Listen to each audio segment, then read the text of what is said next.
Hi, wanna know how to power off your Realme 12X without buttons?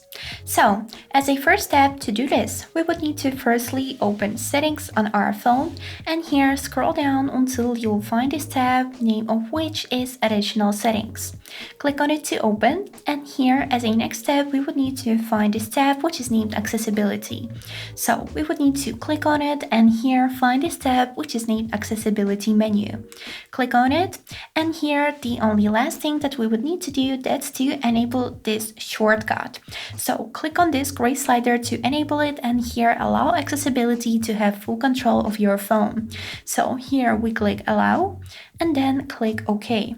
So as you can see now on our screen has appeared this shortcut of accessibility menu, and by clicking on this shortcut here you can see really a lot of interesting features that can help you control your phone, but we are here to power off. So here we would need to find this button power, click on it, and after this on your screen will appear a basic power off menu. And to turn off our phone we would need to take this white dot with our finger and pull it down until the slider will become red. Now release your finger and this is it. Your phone will go now off, and we have successfully did our mission. We have turned off our phone without using the power buttons. And this is it. I hope this video was helpful for you, and thank you for watching.